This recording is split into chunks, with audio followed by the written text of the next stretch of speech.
like, Emika, you're recording. Emika will be recording it, and what we can do, you see, the format was that 2 minutes will be given to each, but since I believe 2 minutes is too less, so maybe 10 minutes would be a good time. So in about half an hour, we do the presentations, and another 20 minutes we can do the discussion. Is it okay? Emika, is it okay if we go by this format? Oh, okay. Yeah, Sally is also here. So Sally is also here.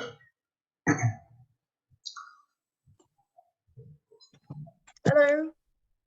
Hi there. Hello. Yeah, welcome, Sally. Morning. I'm Anjan, who is co-convening this session. So what I was telling that we will have a 10 minutes presentation, a very quick, brief presentation, and then this will be followed by 10 minutes from each, and then we can do a discussion.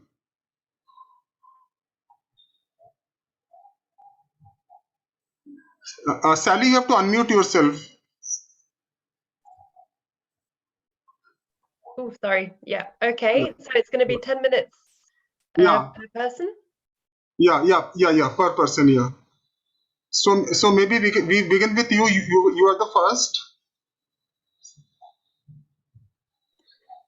Okay, so sorry, I wasn't prepared for 10 minutes. I thought we were just doing a summary of 2 minutes of our presentation. So if you want, I can run through the presentation again, but I was expecting a 2 minutes brief. You can like if you have a PowerPoint presentation or something, like we can just see through. So in around 10 minutes if you want. Sure, well, I can run through the presentation quickly. I won't go into all the details, but yeah, I'm happy to run through that again. Okay, just give me 1 second. I'll just share my screen and start that.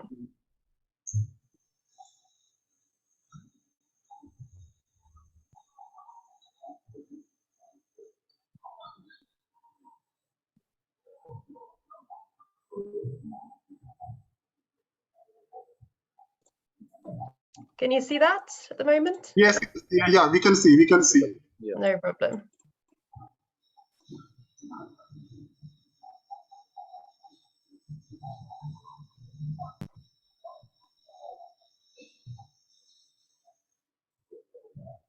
Okay, so you can see that and you can hear me. Yes, we can. Perfect. Okay, so yeah, great to be here. Thank you to the panel organisers for this session, which was very interesting. And I have to say, I was initially drawn into this particular theme because I saw that there's another presenter speaking on the topic of sanitation work. So I know that this might differ to quite a lot of colleagues in this call and throughout the other sessions in terms of the focus and maybe some of the themes addressed. But I hope that we can have a conversation more broadly about informality, decent jobs, and urban development. So my name is Sally Kaywood. I'm based at the Lancaster Environment Centre in Lancaster, UK. I've been working the last sort of 4 years on the topic of sanitation labour or sanitation work in India, Bangladesh, and beyond that, looking at water and sanitation issues in Bangladesh for the last sort of 10 years or so. So what I have presented at the conference is the ongoing work in the last couple of years, which is linked to a GCRF project with local collaborators in India and collaborators in Bangladesh as well, including also WaterAid and some of the larger NGOs working on this topic at the moment. So what the premise of this work has been is really to try and address some of the knowledge gaps, looking at hazardous manual emptying or hazardous forms of sanitation labour. So when I'm talking about that, I'm referring to people who are involved still today in manually handling human waste in pit latrines and septic tanks and sewers and drains, especially in urban areas, hence the focus of this urban theme.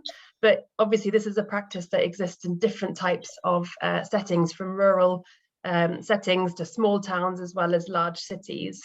So I'm really been looking at those involved in this particular most hazardous form, which is really around the manual handling of waste. And in the Indian context, this is referred to as manual scavenging, but it's a practice that happens around the world, from Haiti to Burkina Faso to Nigeria.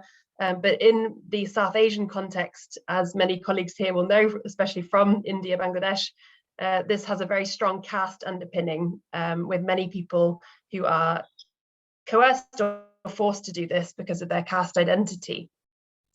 So the key debates that I engage with in my work around this topic of sanitation labour or sanitation work are really around three key themes, and it would be interesting to hear what others say in terms of any overlaps with your work on this topic. But the first is around post-colonial critiques of urban infrastructure provision and governance, engaging with a lot of debates, looking at the provision and rollout of different urban infrastructure over time, especially the colonial linkages to sanitation provision and also how that was managed over time. The second is infrastructural labour, so some of the debates on people as infrastructure, looking at how people might fill the gaps in provision through their own bodies, their own labour, and that really looks at debates across labour, race and caste, especially in urban political ecology as well. And the third is looking at intersectional and intergenerational change, looking at those intersections of gender, caste, race, religion, age and occupation, which I think is something that maybe we can talk about in terms of informal labour more broadly, and also intergenerational change, looking at how young people are trying to navigate out of hazardous types of informal or underpaid work and some of the challenges that they face in that. Are there any questions or clarifications at this point, just to check? Sally, you can continue and finish, and then maybe we will come up with questions later on. No problem. All right, and I'll just whiz through these. I know that we probably don't want to talk about this all day long. So just to give you some context for those colleagues who are not as familiar with this topic or these types of occupations, as I mentioned, there are some colonial legacies to the work, as well as very harsh contemporary realities that we see today. And in terms of the colonial legacies of this work, what other authors and also what we've been finding in this work is that there's a strong linkage to the role of the British in administering certain types of, in Bangladesh, what's known as non-grakaj or dirty work, including through the formation of particular job postings, also the creation of housing colonies where many workers still live today. And I don't know if that's an interesting overlap, looking at issues around work and housing and how that intersects. I suspect that might be a theme that others pick up on. And also how the work is administered in local municipalities still today again. So these are really important linkages that have not yet been explored in great detail. And in terms of the contemporary realities, so the focus of this has been mostly in Bangladesh and India. So in Bangladesh, we've been working with people who self-define themselves as Harijan, and that's a very contentious point, as I picked up in my recorded presentation, because of the difference between Gandhi and Ambedkar and the different perceptions around Dalit rights. So just wanted to flag that that's a self-defined term that people had used. And people who define themselves in that way are still involved in this manual emptying in pit latrines and septic tanks in Bangladesh, even though that is changing and they're being replaced from these jobs by other groups and also by technological change. In India, we look more at the manual scavenging context around people involved in septic tank cleaning and emptying, including those who sadly died in this work, which is a significant number of people who've actually died or been injured through emptying septic tanks and sewers, as you might well have read in the media. And across all these cases, we're talking about particular caste and religious minorities who are involved in this work. So in Bangladesh, we're talking about low caste Hindu minorities, and in India, again, different subgroups involved in this from the Dalit caste. So, and in Pakistan, for example, you have a Christian minority involved in this work. So there's very different but interrelated issues around the region that have been highlighted. So just to quickly go through the research questions that I've been looking at. The first is around what impacts changing sanitation systems have had on these workers. The second is looking at the strategies that workers use to navigate this kind of hazardous situation. And the third is the alternative forms of employment available. And again, from a range of actors, from legal activists right to government and NGOs as well. Just to skip over briefly, this is based on literature review as well as mixed methods in the different countries of focus, from in-depth qualitative focus groups as well as sort of life history narratives, but also then, especially with COVID, adapting the methods to do some more online surveys as well as in-person surveys and some social legal autopsies of deaths in the Indian context with colleagues in the Centre for Equity Studies, which is a desk-based review of the legal documents involved. So really, depending on the context, we did a range of different work on the topic overall. In terms of the first question, just some key points that came out in terms of how these shifting sanitation systems are affecting workers. And crucially, a lot of workers are operating often informally, but many are also working for municipalities or in some kind of formal capacity. So I think that informality question is a really pressing one in terms of how informal it actually is. But three key things related to that shifting system. What we find is that often minority groups are often losing out, again, due to their identity. They cannot access improved jobs. I wonder if that's something that others have come across in their work. Many actually fear the loss of the jobs, even the most hazardous ones, to mechanization, and they cannot often access the improved jobs through the technological advancements that are coming in. Some people are using different strategies to sort of navigate these challenges, whether that's through organizing, and again, that's maybe a common theme we can talk about, through unions or cooperatives, as well as NGO programs, but also individual strategies like hiding your name, your identity, migrating to try and find better work opportunities, or even religious conversion. And again, these all have very contested and uneven outcomes for workers. The third is really around, people trying to seek alternatives, but that being a very difficult challenge that I kind of pick up on a bit more again later. But yeah, there are opportunities linked to some vocational training and skill development that we could maybe talk about further. And I will skip over some of the quotes, which I'm sure you've probably seen. So just to kind of highlight again on that alternatives point and on the education point, I just wanted to flag maybe two questions. And again, I'm happy to go back to this. There's a longer term project that I'll be running in the next 30 months, so a long one, which digs more into the archival sort of side to look at the colonial linkages, and also has participatory action research to work with young people to look at those intergenerational changes as well. I'm happy to talk more about that later, but I just wanted to end with some maybe questions or prompts. And again, I know that we probably have very different topics, but I hope that we can talk across the theme. So one was really around what role can or does education, skill development and training play in improving employment and livelihood opportunities for those from marginalized backgrounds. And I asked this question because what we've been finding is that even very highly educated young people might actually end up in the same low paid, underpaid, informal and hazardous types of work, even with a bachelor's or a master's degree, just because of who they are and maybe where they live. So I wondered if others have any thoughts on that in terms of what role education and skill development can play in trying to shift beyond this identity-based type of occupation. So it'd be great to hear what other people think about that.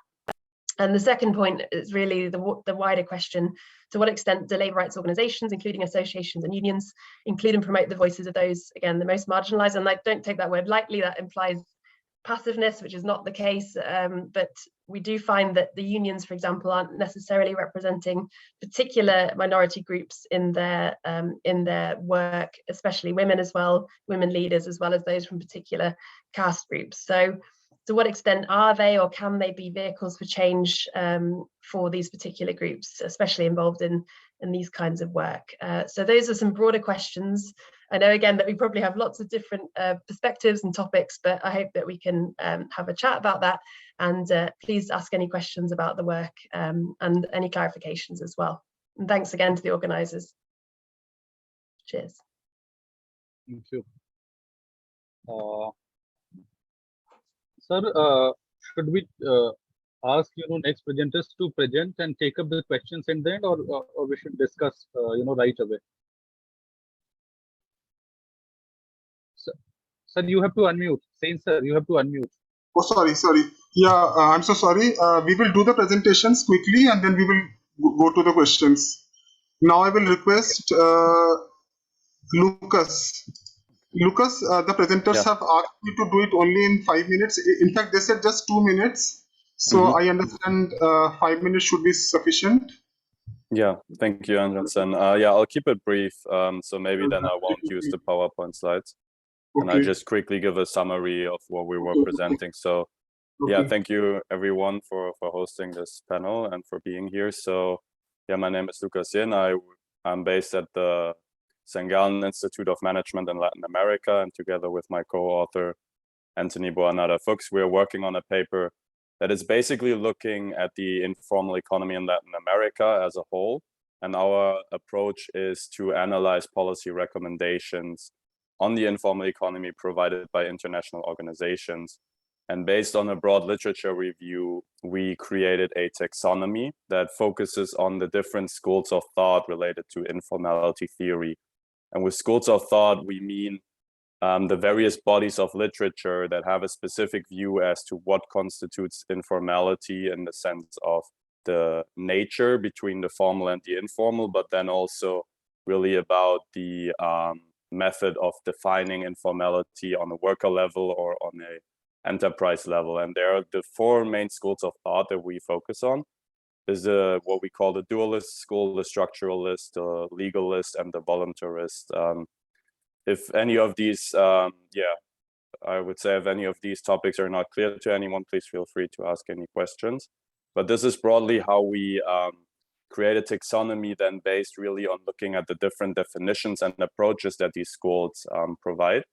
And we were looking at also defining some keywords that they use in their analysis as to basically how they describe the informal economy as a whole. And the presentation will have two examples that can show, if you want to look it up, basically how we went about analyzing a paper and then defining it based on one school of thought. And really the research question that we asked ourselves is which international organizations or also which schools of thought really are dominant in the discourse, and then really what's their link to policy, because the idea is to find a link between the various definitions and explanatory approaches used and to then connect them to the policies that are recommended in the end.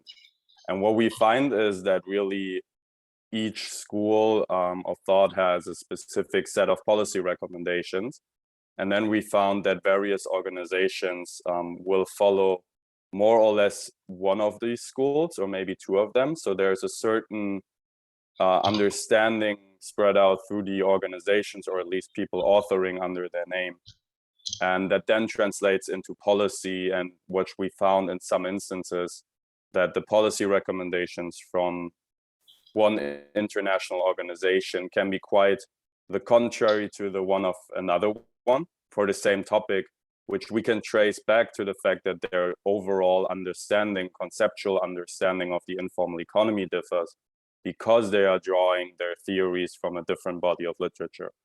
So that's really an understanding that we found. And I would say in summary, maybe our main key takeaway was that there are these different approaches that really oppose to some of the, I would say the other papers on the panels and the related ones that are more on a, like I would say on a micro level. This is like more on a macro level, and where you can really see the issue is often that we find that academics try to propose like a one-size-fits-all approach towards the informal economy and saying, well, there is one or two specific reasons as to why workers are being employed informally, and then they propose really one-size-fits-all policy approaches. And as we can see, these can lead to really contradicting recommendations as to policy recommendations for governments. So our main takeaway was here also that we should probably look at it with a bit more nuanced approaches. So there are new ones emerging, like an integrated approach that really takes into account the different nature and the different realities of individuals employed informally in Latin America. And so we would really want to see more research being done in this area of the field. And I hope that gives you a very brief summary. I know it's 2 minutes, it's pretty short for such a paper, but if there's any direct follow-on questions or if anything was unclear, please let me know. Thank you. Yeah, thank you, Lucas.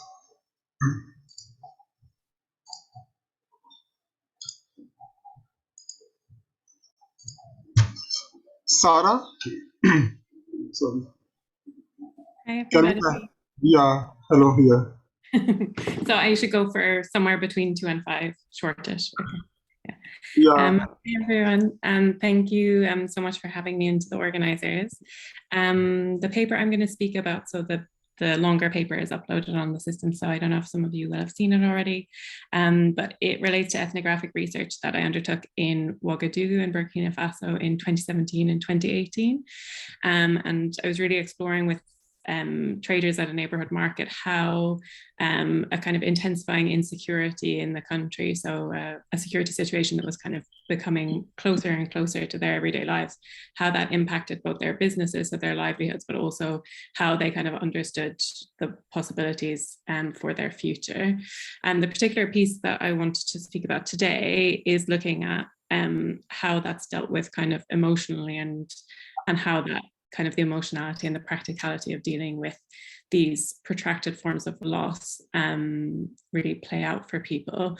And it draws on the phrase I've included in the title of the paper, overall it's okay, but in the detail it's not okay, which comes from conversations I had with a fishmonger, Francois, over the last 3 months of that fieldwork. So around 9 months into my fieldwork, he started responding to my greetings every day with this, which wasn't a phrase I hadn't heard before. I had heard it, but he started using it every single day as this kind of opening to then go through the details of what wasn't working in his life, usually to do with his trade and there not being any customers, or there being kind of bad news about the security situation. But then he would kind of pull it back to how overall things were okay, things to do with his faith, his family, his health, that there were things to kind of pull things together. And this kind of led to me thinking a bit about what makes this function, especially as I came closer to the end of my fieldwork. And there was a big daytime terrorist attack in Ouagadougou, which was the first of its kind, first daytime attack, which made it feel much more salient for people. So the first attack that wasn't in kind of an elite quarter of the city. So actually the kind of the texture of the statement felt very different, and the way that he expressed it felt very different. And it made me think about the importance of care, which was a thread through all of the research, but actually care for the self as part of caring for one's world came to the fore for me, and how he maintained the kind of structural integrity of this statement and of his kind of approach to his livelihood and his life at this market, while all of the kind of details that were coming through every day were so dispiriting. In particular, that made me think of Sarah Ahmed's phrase about caring for the self being to find ways of existing in a world that is diminishing. And that's kind of what I wanted to explore today. And I think it leads, it kind of, even though we're all have very different pieces that we're talking about, I think across the three we can kind of look at, I guess, what does it mean to have opportunities that are diminishing, worlds that are diminishing, and how do people push back against that, and what are those kind of interplays with structure and agency. So to look at that, I was kind of looking at bodies of literature around care, which has obviously had a big explosion during COVID-19, but also I think more nuance has developed as part of that about kind of radical care and what people need to do to hold worlds and selves together as things become structurally more and more difficult. But also looking at, similar to Sally, looking at, you know, people as infrastructure and what maintains kind of the structural integrity of a market as an informal place to work, but actually somewhere that has a lot of quite formalized structures that people adhere to, even if it's even if they're not, if they're bottom up rather than top down, and what we can think of, I guess, in terms of what work emotionally and cognitively people need to do to maintain their presence and their commitment to these livelihoods and spaces. So sorry, I kind of tried to patchwork together because I was thinking I would go a bit longer and then shorter. So this is probably been a little bit of a of a circuitous route, but the question that I would like to kind of, I guess, jump off with is how can people or can people maintain and recreate a sense that things are okay for themselves and their livelihoods and the worlds they care about when the details are overwhelmingly not okay? What work does it require to uphold and patch this sense, and what are the limits of such work? And how should such ideas about this emotional and cognitive work play into how we think about the labor that it takes to maintain decent livelihoods? So I don't know if that was too short, too long. Okay, thank you, Sarah. Now I open the floor for questions. So I believe they will be having a lot of questions from the authors. Sir, first we take the questions from the participants, because I can see there are many participants who have joined. Yeah. So if any of them having any questions, either they can raise their hands or write in the chat box.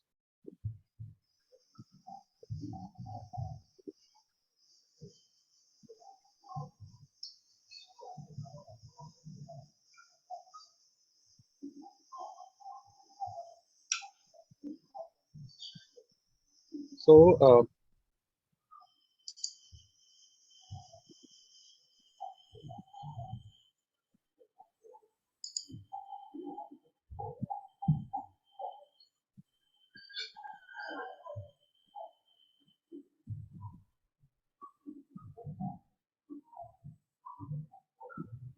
Maybe questions coming from the participants. Yeah. So I request the other two presenters, if they want to answer the questions or the if they have any comments on Sarah's work.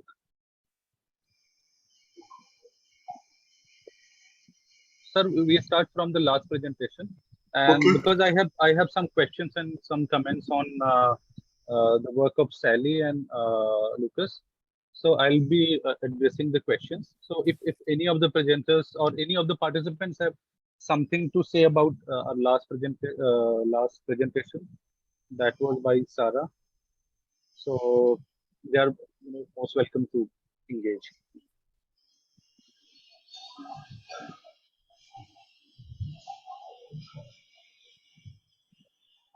I have a question. Okay, yes, Sally. Thank you, and sorry also to take so much time at the beginning. Now I feel it's unfair for everyone else, but thanks everyone for that. Yeah, Sarah, thanks for your presentation. I just you picked up on the people as infrastructure debates and how you use that. So I just wanted to ask a bit more about how useful you find those debates and how you you kind of have used that in your work, and maybe also yeah, if you've looked into some of the more like embodied or situated political ecology sort of discussions as well. But yeah, more around your thoughts on that. That'd be great. Thanks. Thank you. I mean, I think so for this particular piece, I was trying to draw out something that could be relatively self-sufficient in a shorter paper.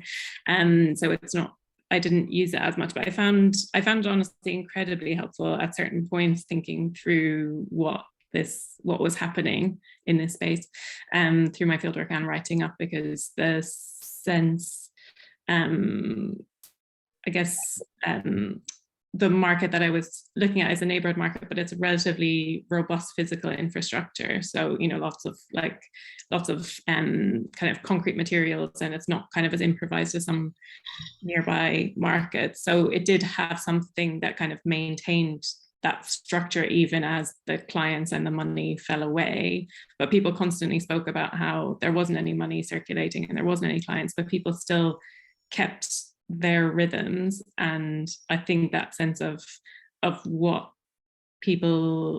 people maintain structure through their presence and interactions in those webs, and that obviously interacts with the material in that they were still maintaining this space and making sure that it worked, and people were opening gates and people were patching together, parts of the structure that would fall apart at different moments. But overall, what made it a market was the fact that people still came every day, even though there wasn't necessarily something to come for. And I think that the sense that continuity enabled the possibility that the market could at some point regenerate in the future, I found really interesting to think of that through kind of what was the kind of humans as infrastructure element that was, they were doing all of this infrastructural labor just through their presence and their care for the space and for one another and for their livelihoods, and what they were trying to kind of presence forth with that.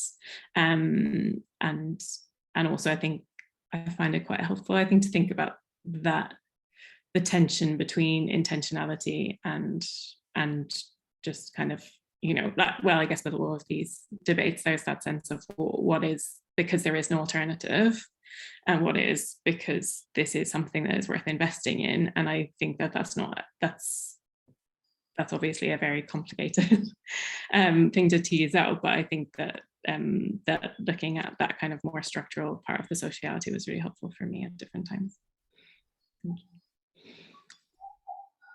Great, thank you, Sarah. And just to quickly add in, I think there's maybe some interesting overlaps maybe with Lucas's, I don't know what you think, in terms of the social and solidarity economy kind of debates, which are more in the Latin American context. And I know I don't work on that, but I have colleagues that do, and I wonder if that relates into that somehow and how that might relate to that. But anyway, that's another whole nother thing. So thank you. Yeah, thank you, Sally, and also Sarah. I just wanted to ask one question, just a broader from my understanding of the market that you analyzed, and you mentioned that financial flows were reduced there, and that was due to the circumstances changing. I was just wondering, the regular, like the typical customers that would have come to these markets before, who would that be, just like in broader understanding, just to understand a bit the dynamics of the market, because that would really relate a little to the research that I'm doing and like looking at the dynamics of the overall economic system revolving around these markets. So it would be really interesting to just know a bit about that.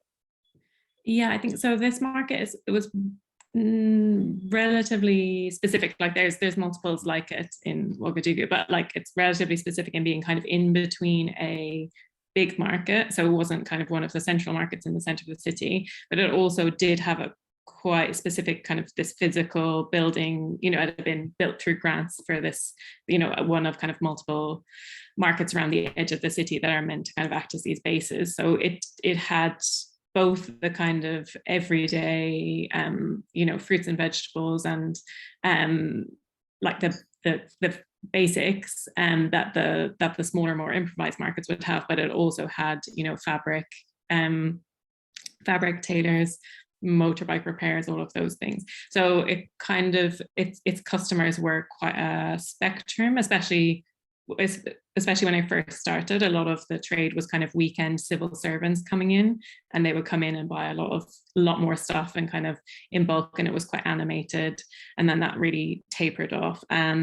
And the way in which the kind of the tapering off of trade was expressed was quite often that people were just so nervous that the government would eventually not be able to pay salaries that it was filtering through the economy. So that was stalling the civil servants who weren't coming anymore, but also people who relied on that. And Burkina Faso specifically doesn't have that big a private sector because of how it developed relative to its neighboring countries. So the primacy of the civil servant salaries as being this kind of this, I guess, proxy for confidence in the government, but that had real material implications for people's everyday life, and was very central to the market. I do wonder if I'd spent more time at smaller markets, if maybe it would have been not as pronounced, the tapering off, because, you know, like the people who were the most impacted the market I was at were the people selling fish, meat, shoes, clothes. You know, the people who were selling things that were relatively luxurious were obviously the people who had the most money because there's most barriers to entry in that, but also the people who were whose livelihoods were most compromised through that time. I don't know if that answers. Yeah, no, that's interesting. Thank you. Thank you, Sarah. So we have one question in the chat box that actually relates to the questions that Sally raised in her presentation. So I think it actually relates to that only, except that capital part. Next, I think we come to Lucas' presentation. So I have a question. If you used any software for that taxonomy approach, or it was done manually? So you went through the literature, and then you came out with the analysis. Yeah, thank you for asking, and that's perfect. That's a perfect question, because that would be actually also one thing that I would like to open for questions, because the work we've done, it was done really manually. So it involved lots of contextual reading and constructing, lots of citations. I mean, we could draw from some of the previous work being done, because we were not the first ones to really try to create an overview of the whole debate. So that was helpful to find some other related works that had already done some of that, and then just extending on this based on this really broad literature review. And then also the analysis that we've done was done manually, in the sense that the sample of policy papers that we then analyzed based on this taxonomy, I mean, that was also done mostly manually. I mean, obviously you can search through the text because it was all digitized, but that would be exactly my question, because I really felt when we've been doing this work that we could have done it in a more efficient way using software. Yes. And that would be also actually one of the questions. It's like, what others here would have done in a similar situation, what would be recommended, because that would also be a good way to do some quality checking of the work in the aftermath. Okay, Lucas, I have a question, Lucas. Like, what is the time period of your the policy papers? Yeah, like, what's the start date, and you might be still be adding to it, because. Sorry. So, what was the earliest or the oldest literature that was considered for this classification? Yeah, 1990 was the start date, and then up to 2018. So we technically could add new ones yet for the last 2-3 years. I mean, probably to go further back, I guess it would be really interesting to observe how the dialogue evolved. But then you need to be mindful that probably not everything will be digitized from the 70s or 80s that has been done in this space. And also, I mean, you need to limit the time frame at some point, especially given the manual approach.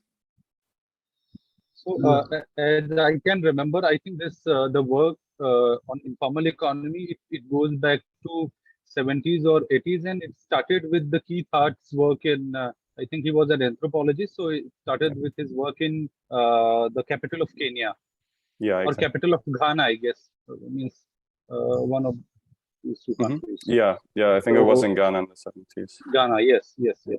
So it started from there only. I think 1979 or 8 or something, and I'm not sure about the exact year. So, and to the previous point, Lucas, I guess with my own experience, I can say, because I use a software that is freely available, Mendeley. So it is, I think it's by the Elsevier group. So you can put all the, all the literature that you have, you can make a database out of it, you can categorize, you can create different folders, put it in, research papers accordingly. Or if you are not willing to do that, you just, select all the files, drop in it, and then, it will take some time to upload on the servers, and then afterwards you will be able to, put the keywords, and it will direct you, to all the papers containing those keywords. So I think that might be one such, what I feel, because I sometimes use this thing. So if I don't have much time to go through all the paper, so even sometimes I search for a keyword, or I write, few words, and look for them through the whole, thousands of research papers. So it really, helps me. So so this was my one suggestion. So if anyone has any other suggestion, please. Now, I have 2 questions to both Sarah and Sally. Like, they have worked on Bangladesh and Burkina Faso respectively. So, like, how did you collect the data? Like, you must have collected a lot of primary data.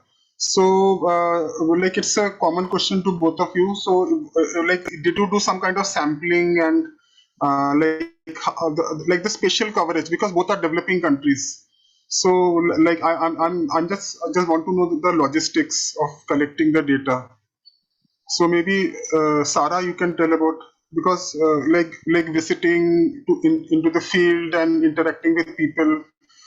So like, what was the logistic of collecting the data?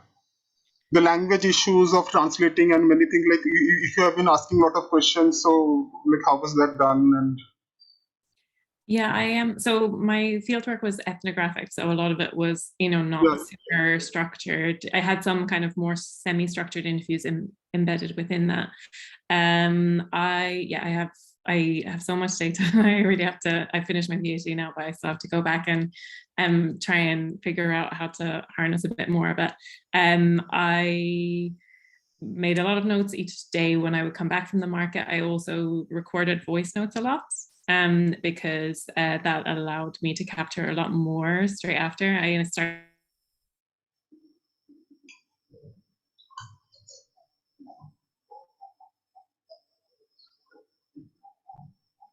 started used to prompt me for making my notes later so that I wouldn't forget things if it took me a long time.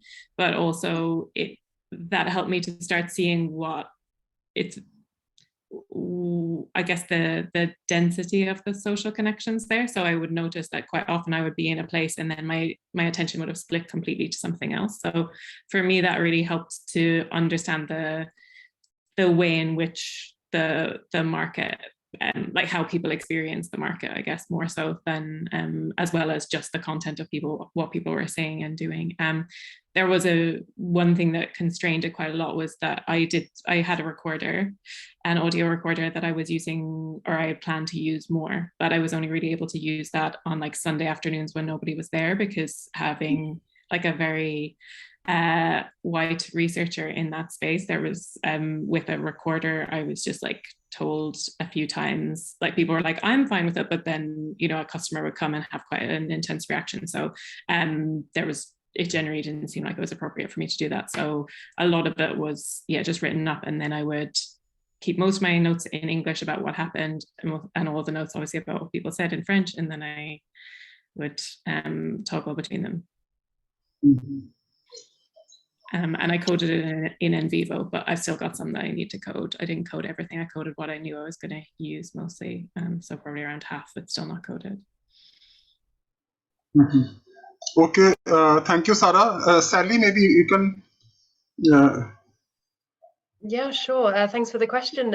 So the general methodology that I employ in most of my work is really qualitative, to try and understand the lived experiences of those that I'm focusing on. So it's really qualitative, involving ethnographic inquiry. That's what I did more in my PhD and my other postdoc. But now for this project that I'm talking about, it varied a bit because COVID hit midway through. But actually, I was in Bangladesh for a month back in February 2020, so just before it all kicked off, and I had to come back on an emergency return, but that was before there were cases there. But during that time, before that all COVID really kicked off, that we were doing some qualitative focus groups, as well as some in-depth interviews, including oral histories with some community members, to try and understand the historical trajectory of the workers and their families as well.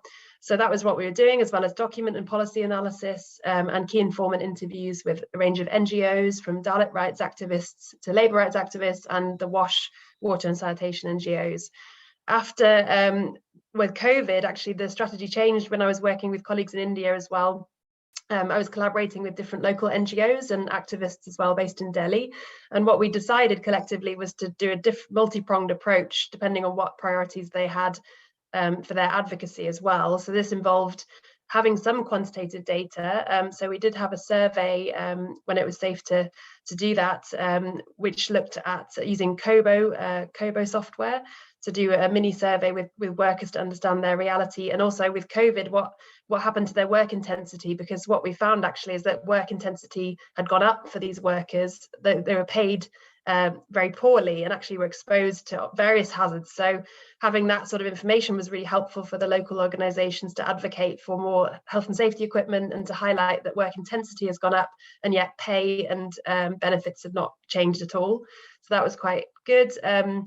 And then the other aspect, as I mentioned, was this work, which is more of a legal analysis, which was documentary analysis on deaths and injuries that some activists were doing, which we're hoping to publish soon, but ultimately was again used for their advocacy with some labour rights and human rights organisations to help these families who were struggling for compensation, for sort of legal justice after these deaths. So that was a really varied mixture of methods, but ultimately also responding to the realities there and also the priorities of the collaborators as well.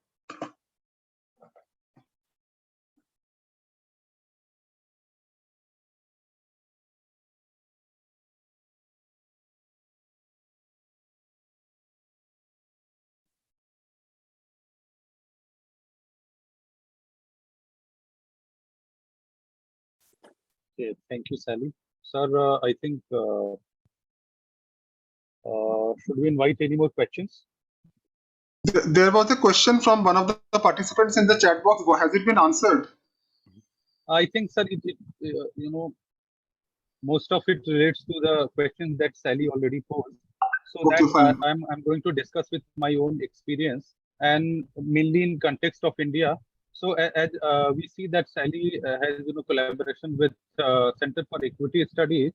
So it's a well-known and very reputed NGO, and it is I think, if I'm not wrong, it was established by a former member of Indian Administrative Services, Harsh Mandar. Sir, you must have heard his name. So Harsh Mandar Singh. So he established this, and I don't know if they continue this, but a few years back, I think 3-4 years back, they came up with some really nice reports on scenario of decent work, informal economy. So I'm forgetting the name of that report, but they came up with these reports for continuously 3-4 years, and in very detail they discuss various aspects of human rights, informal economic activities, decent work. So the first question that Sally posed was regarding the relationship among the educational status and quality of education one receives, and the probability of getting better jobs.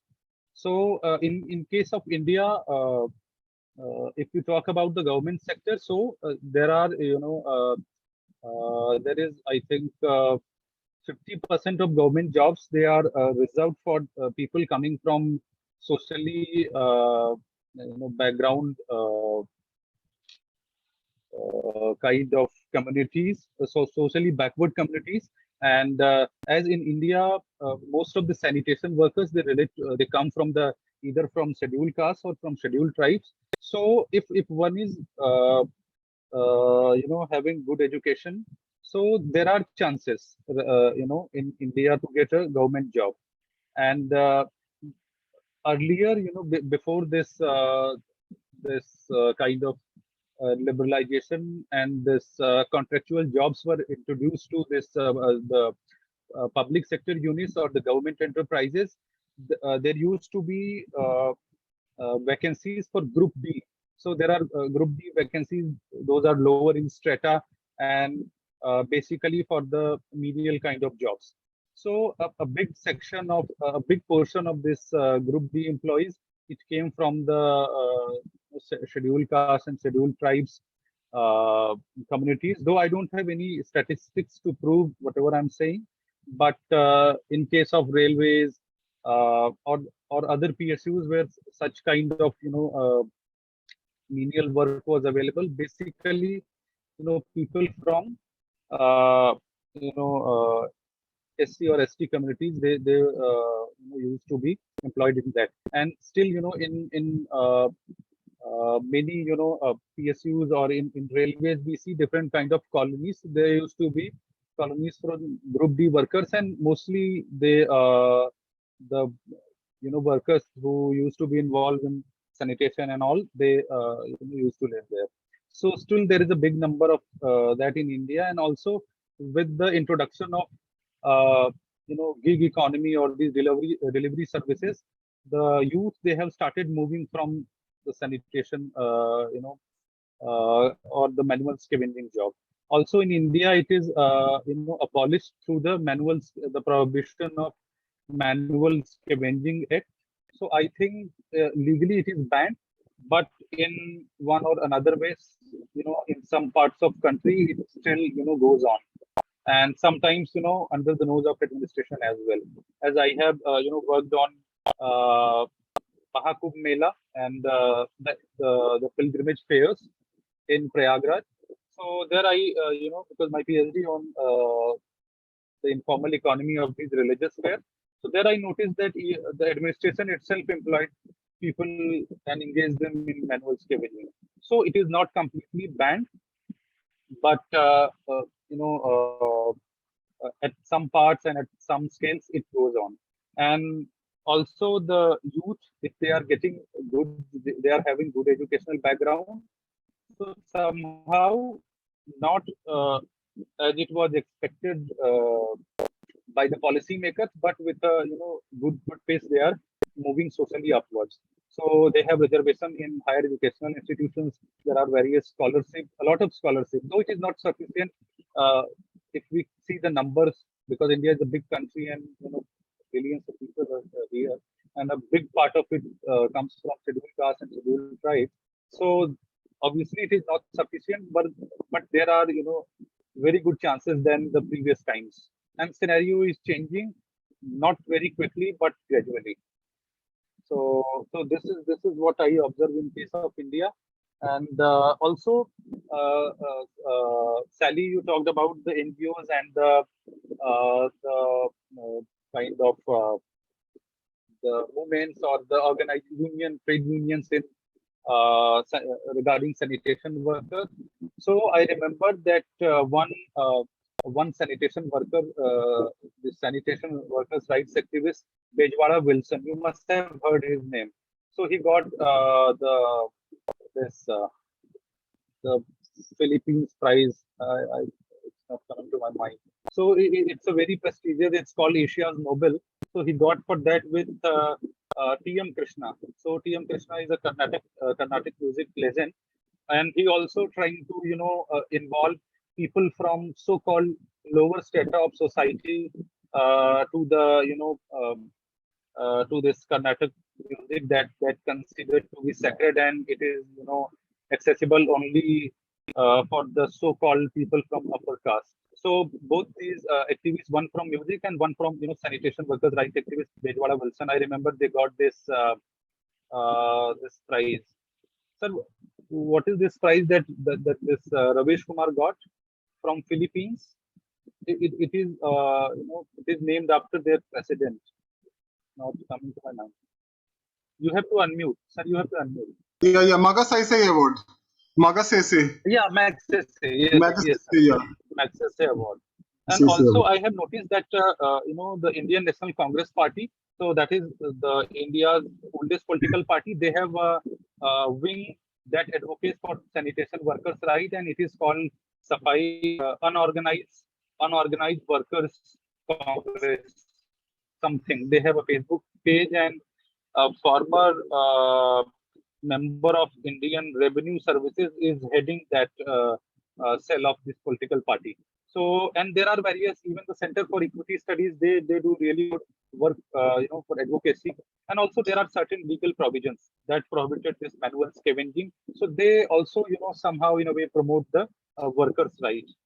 And so, and also there was a bill there is one act, Social Securities Act, that was introduced in 2008.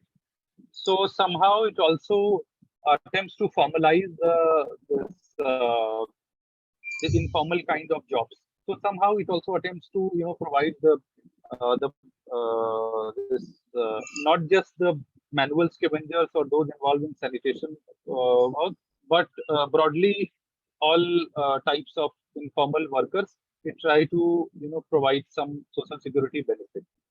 So there are things going on, and these are few of the things I can remember. So this is these are inputs from my side. Thank you. And Sally, I have a question. If any legal provisions in Bangladesh to abolish the manual scavenging? Like in India, we have certain legally bounding acts or laws, but is the same case with Bangladesh? Because I'm really interested to know. Thanks for your comments and reflections on the questions I posed as well. In Bangladesh, as far as I'm aware, there's no similar kind of ban or legal ban. It's a bit confusing in different countries like Kenya. They also have said that it's illegal, and in Bangladesh they often say it is illegal, but no one that I know has found the actual document or law stating that. What often is the case is that local municipalities have their own bans that they put in place. So that's what we found at a local level. This is often banned. I might well be proved wrong. There might well be something at the national level, but so far it's not clear exactly what that is. So yeah, that's not very clear at all. So, we have one question from Lucas in the chat box. Yeah, thank you. Yeah, that was directed to Sally, just to follow up on this. Thank you for looping me. And I was just wondering, because you mentioned that like workers fear replacement through modernization, and then these workers cannot necessarily get these jobs with more modernized techniques. So I was wondering a bit on the nature of, if you have looked at the nature of these newly created, like modernized jobs, do these tend to be more formalized, or do they remain informal? Because that relates a little to the theoretical debate on modernization and informality. Yeah, that's a great question, Lucas. Thanks. And we did look at that in terms of especially the mechanization through the introduction of trucks, for example. So I think what's interesting is that it doesn't necessarily or naturally lead to formalization. I think that's important to say, because you have many operators, and again, colleagues in India will know, who are operating informal truck businesses, informally, involving informal subcontracted labor. So I think whilst the general trend might be that you see more formalized jobs, especially if it's an NGO operating it, or if it's a government scheme where they have sanitation workers formally employed operating the truck or operating the machinery. But I think it's always a note of caution that you still see subcontracting at multiple levels. So contracting and then also subcontracting, which can be really highly informalized, and very poor accountability mechanisms as well between the employer and the employee. So we've been finding that, yes, generally there might be opportunities to formalize, also through cooperatives and other sort of ways to organize, but it doesn't inevitably or naturally always lead to formalization. And some people might also still want to operate informally for various reasons. Either they have no choice, or they prefer that, or they go back to operating informally if there's no opportunity on the trucks or on the other machinery. So it's a bit messy, and you could probably tell I'm a social scientist, but yeah, it's not an easy journey from what I could see. Yeah, no, that's actually a perfect answer. Thank you, Sally, because it's basically everything you described. It forms somewhat the four arguments of the four like different schools of thought that we would look at. Because like from a dualist perspective, you would see it in this dichotomy where then you would say modernization leads to formalization, but then what you mentioned exactly is this like structuralist thinking of the subcontracting and really the lack of accountability in these systems. And then on the other side, as you mentioned, some people want to remain informal for various reasons, which would then be more of a voluntarist thinking. So that's exactly actually what I found in the research, is that while these schools or these approaches try to apply a one-size-fits-all approach, you just perfectly mentioned in one example that all of these approaches have some merit, but none of them explains the whole picture. So that was really interesting. Thank you.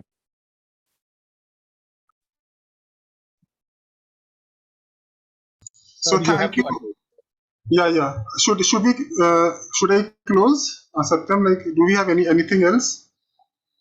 Sir, I see no questions in the chat box. Okay. So I think I can close. Yeah. Okay. Thank you, Sally, Lucas, and Sarah. It was nice hearing from you.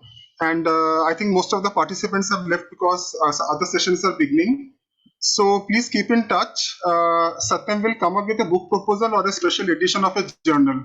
So we will get back to you for your articles. Please keep. So we are like Satyam is going to request a special edition of a journal. So we are looking a couple of journals. I think now. Please Satyam, please tell. Yes, yes, sir. Because what I find that the literature is not, very much. It's kind of scarce. And if we talk about decent work, especially if we talk about geography, that is our discipline. So it's very scarce there. Though we have a branch labor geography, a sub branch of geography, but what I see that debates are not moving ahead, not moving further, and with the new this gig economy coming up and this app-based economy coming up, where it's a kind of mix of formal and informal work. So also there are discussions then that Indian government might come with some. Recently, they had discussion at Labor Institute that the government might come out with some directives to these apps and these startups to provide social security benefits to these workers who work for them, delivery person. So what I find that there is a lack of literature, and we might contribute, what we can. So if the proposal is accepted from the journal's end, then I'll share it with everyone, and I'll request for the submission of full papers. Okay, thank you so much, all. Thank you. From my side as well. Thank you for organizing it. Yeah. So we can close. Sure, sir. Okay. You all see. Bye. Bye, everyone. Bye. Thanks. Bye.